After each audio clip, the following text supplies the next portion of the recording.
تو مجھے لگتا ہے کہ اسلام آباد کی بھی یہی ضرورت بن رہی ہے اور اب شاید پنڈی کی بھی یہی ضرورت بن رؤف صدیقی رہی ہے. صاحب کہہ رہے ہیں یہ کہہ رہے ہیں کہ سب کی ضرورتیں ایک ہو گئی ہیں, اس لیے اگر وہ ایک دوسرے کو فیسیلیٹیٹ کریں تو حرج نہیں ہے کہ خالد مقبول اگر خود یہ فیصلہ نہیں کر پا رہے, ان کی اپنی فکر یہ نہیں دیکھ رہی کہ مجھے فاروق بھائی اشرف بھائی کے ساتھ بیٹھنا چاہیے, وہ نہیں سوچ رہے, تو مجھے لگتا ہے کہ پھر ان سے کہا جائے گا کہ بھائی آپ سوچیں. یہ ان کو کہا جائے گا اور وہ پنڈی اپنی ضرورت کے حساب سے کہے گا. مطلب آپ نے بات میں نے کلیئر کرنا, اسلام آباد کی بھی ضرورت ہے, پنڈی کی بھی ضرورت ہے, اور ہماری فوج کہنے والی ہے نہیں. دیکھیں میں نے کہا کہ کوئی بھی کہے, لیکن یہ کہ اب مجھے نہیں پتا کہ وہ کس کی بات سنیں گے. اسلام آباد سے بھی جو ہے وہ بہت اصل معاملہ یہ ہے کہ آپ یہ کہہ رہے ہیں کہ اگر آج آپ پی ایم ایل ایم کو لیں, پی ڈی ایم کو لیں, تو کیا مولانا فضل الرحمان, شاہد خاقان عباسی, شہباز شریف, کیا خالد بھائی کو نہیں کہیں گے کہ آپ کو فاروق بھائی اشرف بھائی کے ساتھ بیٹھنا چاہیے؟ وہ بھی کہیں گے.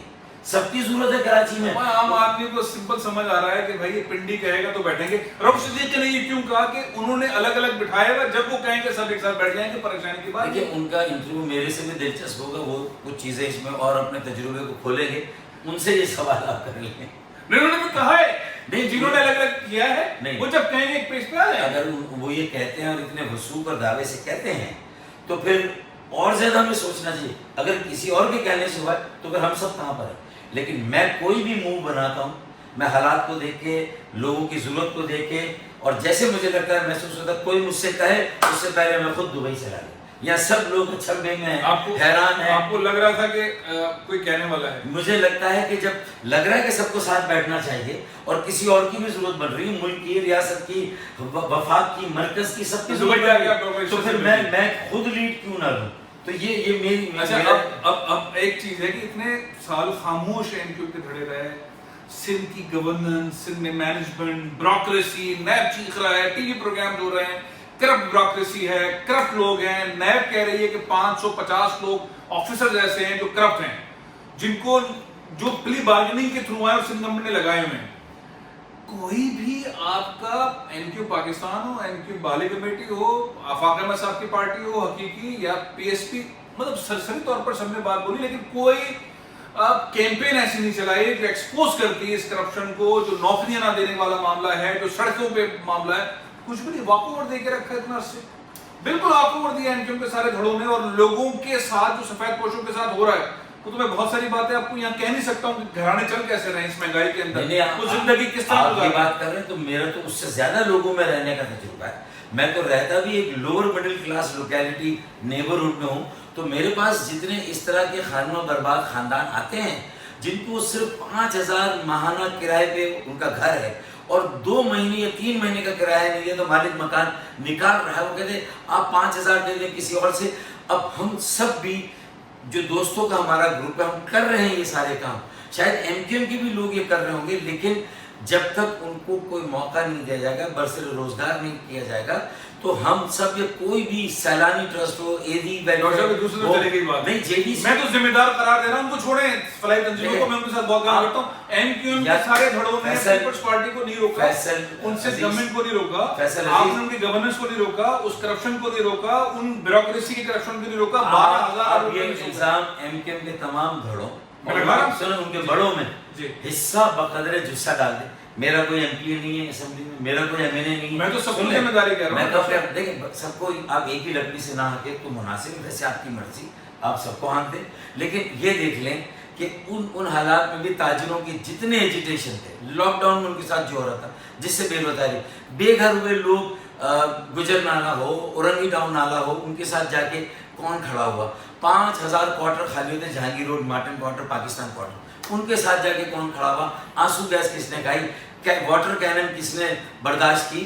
تو میرے خیال میں ان سب کے مقابلے اگر آپ دیکھیں گے الحمدللہ تو میری پرفارمنس عوامی ہے, میں لوگوں میں رہا. لوگ آپ کو کہتے ہیں آپ آئین کے انسائکلوپیڈیا ہیں, گورنمنٹ کے انسائکلوپیڈیا ہیں, آپ میئر رہے ہیں, آپ وفاقی وزیر رہے ہیں, آپ نے جو 18ویں ترمیم کا دستخط والا ڈاکومنٹ ہے وہ بہت ساری چیزیں آپ نے اپنے دستخط سے کی ہیں. تو جتنے بھی سینیریو ہے اس کے اندر سب سے زیادہ رسپانسبل یا اگر کریڈٹ جاتا ہے تو بھی آپ ہی کو ہے. میں صرف جانا چاہتا ہوں, سندھ گورنمنٹ نے 12-12.5 ہزار ارب روپے خرچ کیے, کیا آپ نے کبھی پریس کانفرنس کی, آپ نے شور مچایا کہ یہ پیسہ خرچ کیا کراچی کے اوپر, یہ نوکریاں نہیں دے رہے ہو, یہ نہیں. میں آپ کو 10 کلپس بھیجتا ہوں ایسی پریس کانفرنسوں کے جس میں میں نے ایک بڑی عوامی موبلائزیشن کی بات کی. میں نے دعوت دی اپنے MKM کے ساتھیوں کو, میں نے اور لوگوں کو بھی جو اور دھڑے آپ کہتے ہیں, میں نے سب کو دعوت دی. میں نے اپنے لوگ بھی ان کے پاس بھیجے, میرے ان سے رابطے بھی. میں نے کہا چھوڑ دیں ساری باتوں کو, کم از کم اس ایک ایجنڈے پر ہم کم از کم باہر نکلتے ہیں. ہم دھرنا دیتے ہیں, ہم سڑکوں پر بیٹھتے ہیں. اور میں نے کہا تھا کہ بلدیاتی نظام 4 سال اگر گزار کے آپ اتریں گے تو آپ خودکشی کے پروانے پہ دستخط کریں گے اپنی موت کے.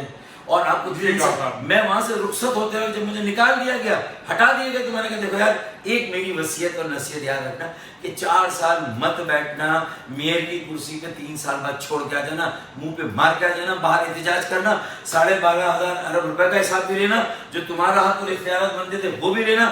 140 کی پٹیشن سپریم کورٹ میں کیوں تھرو نہیں ہو رہی ہے, اور PTI سے بھی حساب لینا. وزارتیں چھوڑ دو, اسی تنخواہ پہ کام کرنا بند کر دو, سپورٹ کرو. آپ کی بات نہیں مانی, میری بات نہیں. اچھا اب آخری سوال, میں نے اپنا کردار ادا کیا. اور جو دستخط 18ویں ترمیم کے, تو میرے بھائی وہ MKM کے بانی کا حکم تھا, اور ان کی پوری مرضی سے, اور پوری پارٹی اس وقت اس میں ساتھ تھی. لیکن یہ بھی گورنر صاحب آپ نے بیٹھ کے دستخط نہیں, وہ ہے 2012 کا سندھ لوکل. وہ تو ہماری بچت ہو گئی, وہ ریپیل ہو گیا تھا جو آرڈیننس نکلا تھا, وہ تو اشرت بھائی کے واپس آنے کے بعد ختم ہو رہا ہے. میں چھوٹی سی اور 18ویں ترمیم رکاوٹ نہیں ہے بلدیاتی اختیارات اور کراچی کے مسائل کے حل میں. نہیں کریں میرے ساتھ, پورا 106 آرٹیکل اس کے لے کے بیٹھوں گا. اور آپ کینیڈا سے کسی کو لے لیں, کہیں سے بھی, وہ جو سو کالڈ مہاجر قوم پرست ہیں جو لوگوں کو گمراہ کر رہے ہیں, اصل مسئلہ آرٹیکل 140A کی تشریح ہے, اور جو 2013 کا بلدیاتی قانون ہے, اصل وہ مسئلہ ہے ہمارا, اسے حل کر دیں. ایک سمپل سا سوال, عام کراچی کا نوجوان, سندھ کے شہری علاقوں کا نوجوان, کیا اسے کبھی سرکاری نوکری ملے گی؟ میں سمجھتا ہوں کہ اس کے لیے اتنے مواقع ہم کریٹ کریں گے, اس کے لیے اتنی اپرچونیٹیز ہم دیں گے کہ سرکاری نوکری کا اس کا حق اسے ملے گا. لیکن اس کے ساتھ ساتھ یہ نوکری کا اور ملازمت کا جھگڑا نہیں رہے گا. ہمارے بچے نوکری کے پیچھے نہیں جائیں گے, انصاف کی بات نہیں میں آ رہا ہوں, نوکری کے پیچھے ہمارے بچے نہیں جائیں گے, نوکری دینے والے بنیں گے. آج کا دور نوکری دینے والوں کا ہے. اب آپ دیکھ لیں بچوں کو نوکری دینے والا بنائیں گے. نہیں لگا رہا میں, نہیں لگا رہا. اور کوٹا سسٹم ختم ہو گیا ہے. میں لوگوں کو جمع کر رہا ہوں جو وسائل کے ساتھ آئیں, اچھے لائر کریں گے. غیر آئینی اطلاق ہو رہا کوٹا سسٹم کا, ڈومیسائل سسٹم کو ٹھیک کرنے کی ضرورت ہے. یہ ہماری charter for stability development and progress کے ایجنڈے پر سر فہرست ہے. A4 ہے, سیوریج کا نظام, کچرا اور سرکولر ڈرین, یہ سب ٹاپ پر ہیں. ڈومیسائل, بے روزگاری, یہ سب ٹاپ. بہت بہت شکریہ. میں معذرت چاہتا ہوں, میرے سوالات کے اندر تھوڑی بہت اچھا, لیکن میں چاہوں گا کہ آپ اپنے سوالات مجھے بھیجیں. ڈاکٹر صاحب سے اگلے انٹرویوز کے اندر ہم کوشش کریں گے آفاق احمد صاحب سے, مصطفیٰ کمال صاحب سے, خالد مقبول صدیقی صاحب سے, اور ایون ڈاکٹر شکر الباد صاحب سے, ان سے بھی گفتگو کریں, اور لیڈر سے بھی گفتگو کریں. سخت سوال کرنے کی ضرورت ہے جو شاید بول پر نہیں ہو سکتے, لیکن یہ ایک پلیٹ فارم حاضر ہے, اور اپنے سخت سوال بھیجیں. ڈاکٹر صاحب آپ کو بہت بہت شکریہ. تھینک یو سو مچ. السلام علیکم. پاکستان زندہ باد.